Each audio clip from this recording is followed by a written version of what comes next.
Hello, আসসালামু আলাইকুম viewers, সবাই কেমন আছেন? আশা করছি সবাই অনেক ভালো আছেন। আলহামদুলিল্লাহ আমিও ভালো আছি। আজকে পোলাও রান্না করব। সাদা পোলাও রান্না করতে কী কী প্রণালী লাগছে আমি দেখিয়ে দিচ্ছি। এখানে পেঁয়াজ কুচি নিয়েছি, কাঁচামরিচ আস্ত নিয়েছি, তারপর হচ্ছে মটরশুঁটি নিয়েছি, শীতের সবজি, আদা বাটা, গাজর কুচি নিয়েছি, আর হচ্ছে দারচিনি, তারপর হচ্ছে এলাচ দিব, দুইটা বেশি দিব না, তেজপাতা দিব। আর এখানে পোলাওর চাউল নিয়েছি আধা কেজি। তো আধা কেজি পোলাওর চাউল রান্না করতে আমি এগুলো নিয়ে নিয়েছি। তো দেখাচ্ছি আপনাদের শর্টকাট করে কিভাবে সাদা পোলাও রান্না করতে হয়। আর এই তো নিয়ে নিয়েছি ঘি। তো যাই হোক, আমি শুরু করছি। প্রথমে চুলায় একটা ফ্রাই প্যান বসিয়ে দিয়েছি। ফ্রাই প্যানটা তাপ হচ্ছে, হিট হচ্ছে। তারপর আমি এতে ঘি দিয়ে দেব। ফ্রাই প্যানটা গরম হয়েছে, আমি ঘি দিয়ে দিলাম। সাথে তেলও দিব, কারণ একদম পুরোপুরি ঘিয়ে রান্না করবো না, তেলও মিক্স করবো এটাতে।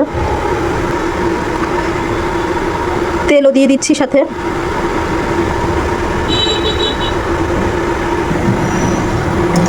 পেঁয়াজ দিয়ে দিলাম, প্রথমে পেঁয়াজ কুচি দিয়ে দিলাম।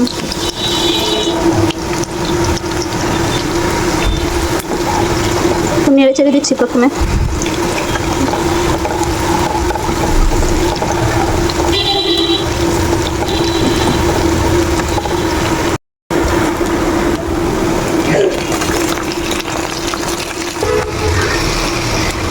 পোলার চালগুলো দেওয়ার পর এই তো গরম মশলাগুলো দিয়ে দিলাম।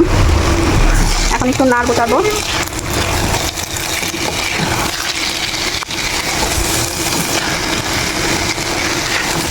আসলে পোলার চালটা দেওয়ার পর 5 মিনিট প্রায় হচ্ছে পোলার চালটাকে ভাজা ভাজা করতে হবে। মিডিয়াম আছে ভাজা ভাজা করলে পোলাওটা অনেক সুন্দর হয়। আর পোলার চাল কিন্তু আমি আগে থেকে সব কিছু ধুয়ে রেখেছি।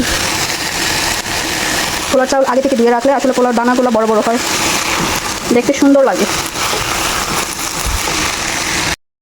এখন এতে আমি প্রথমে মটরশুঁটিটা দিয়ে দেব। পানি দেওয়ার পর মটরশুঁটি দিলে কিছু হয় না, আর আমি আগেই দিয়ে দিলাম। তারপরে এই তো এই গাজরগুলো আর কাঁচামরিচগুলো দিয়ে দিলাম। দিয়ে এখন নেড়ে ছেড়ে দেবো, কারণ হচ্ছে এগুলোর সাথে ভাজা ভাজা হবে। তারপর পানি দিয়ে দেবো।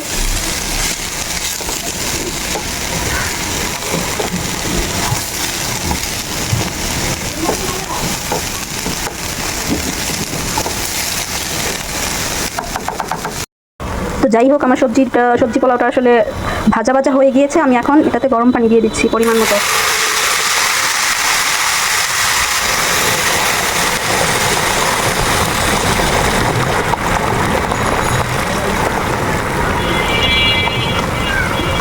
এক কেজি পরিমাণ পানি দিলাম আমি।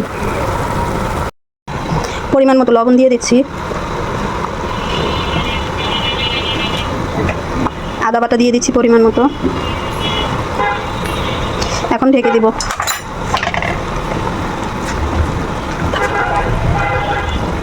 মটরশুঁটিটা একটু বেশি দিয়েছি, গাজরও দিয়েছি, খেতে ভালো লাগে। আসলে শীতের সময় তো খাবো, শীত চলে গেলে তো আর মটরশুঁটি ফ্রোজেন ছাড়া খাওয়া হবে না, এর জন্য একটু বেশি করে দেওয়া হয়েছে।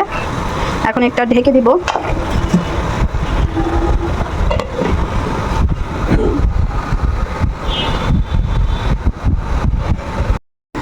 হ্যালো মাই ডিয়ার ভিউয়ার্স, তো চলুন 20 মিনিট পর ঢাকনাটা খুলে দেখি পোলাওটা কেমন হয়েছে। আমার তো মনে হচ্ছে পারফেক্টলি কুক হয়েছে, তারপরও দেখা যাক কি হয়েছে। বিসমিল্লাহ।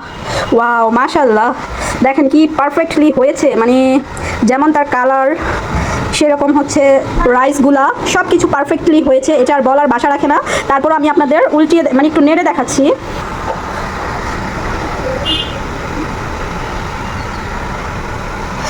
দেখুন যেরকম জড়জড়ে, সেরকম মানে কি বলবো, অনেক সুন্দর হয়েছে, পারফেক্টলি কুক হয়েছে। আপনারা যে এই যে চামিচে আছে দেখতে পাচ্ছেন, চামচের মধ্যে লেগে আছে, একদম পারফেক্টলি জড়জড়ে, কি সুন্দর জড়জড়ে হয়েছে। মাশাআল্লাহ, অনেক সুন্দর হয়েছে। তো এরকম বাসায় আপনারাও ট্রাই করে দেখবেন কেমন লাগলো এই সিম্পল পোলাও রান্নার রেসিপিটা। অবশ্যই আপনারা কমেন্ট বক্সে কমেন্ট করে জানাবেন যে আমার পোলাও রান্নাটা কেমন হয়েছে। আশা করছি সবার ভালো লাগবে। তো কাছে দূরে যে যেখানে আছেন সবাই ভালো থাকবেন, আমাদেরকে সাপোর্ট করবেন, আমাদের পাশে থাকবেন। আপনাদের দোয়া ও ভালোবাসা ছাড়া আমি এগোতে পারবো না। সো আপনাদেরকে সবসময় আমি চাই, পাশে চাই। আপনারা আমার পরিবার, ভালোবাসা, সব কিছু। তো আজকের মতো ভালো থাকুন, সুস্থ থাকুন, নিরাপদে থাকুন। এখনকার মতো বিদায় নিচ্ছি। আল্লাহ হাফেজ। আসসালামু আলাইকুম ভিউয়ার্স।